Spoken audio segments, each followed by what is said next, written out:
Good morning and welcome to week 4. Can you believe it? We're halfway through this last marking period. 4 more weeks after this and we'll be doing a final exam. Not really. But here's the fun part. This week, if you happen to be in Earth Science, we are going to be doing water. This is Unit 8. And in this unit on water, we only have 15 vocabulary words, so that's good. We also have some videos to watch. And I want you to try one activity.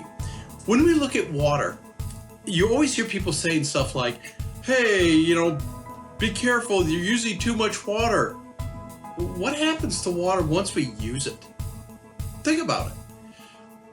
The rain falls, we go through a water cycle. Oh wait, you're supposed to know what the water cycle is already.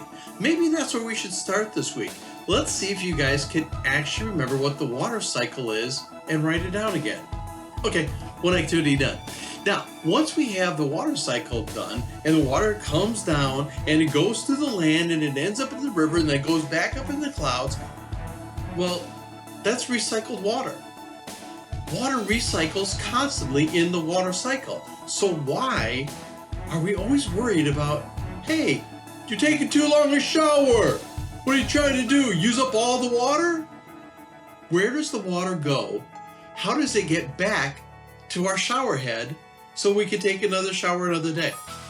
So that's what we're going to be focusing on this week. And hopefully the words, the videos, and the activity will help you guys understand that better, because quite honestly, it's super important. The bigger problem is those water bottles. By the way, just to let you know, I'm doing what I preach. I've been buying the big 2-liter bottles of Mountain Dew and refilling my small bottles that I like to drink out of.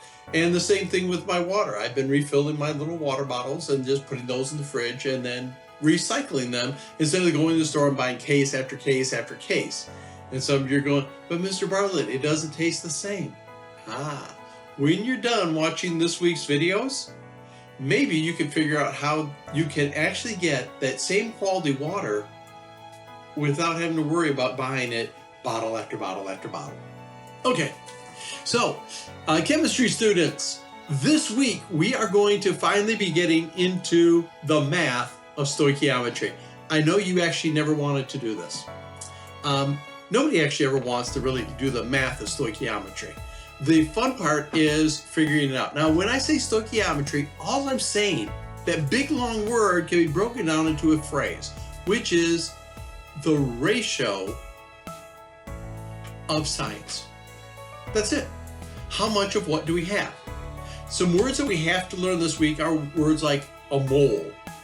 Now, there's a great little song I'm going to have you watch, and you're going to hate it because whatever. I love this song. It makes me laugh. I find myself singing it all week long of the week we do this, so I hope you are too, driving everyone in your house crazy. A mole is a unit or an universe. Never mind. Now, we have to know what a mole is, and then we have to figure out the ratio of a mole. Now, I'm going to be doing another video for you guys that you'll be able to watch in your unit, so I'm not going to spend too much time there, except for this. Your activity this week is going to be dealing with making up some trail mix. The key and most important thing that you're going to do here is making sure that your trail mix actually has a specific ratio. Now, something that will really super help you here is if you have like one of those itty bitty like Weight Watcher scales. If you have that, great. If you don't have a small scale to use, basically you're going to end up doing alchemy instead of science. And we all know from last week, we already did our alchemy. So now it's time to get into the science part. So if you have access or you can find somebody this week who you can get stuff from and sanitize, make sure it's clean, don't want to get spreading virus. But if you can get just one of those itty bitty little food scales, that would be super helpful. Okay, on to this week. I hope you guys have an amazing week. I would say look forward to seeing you, but unfortunately, I do look forward to hearing from you and receiving your reports. Don't forget to send your work in by Saturday. Thank you very much and have a great week. Bye-bye.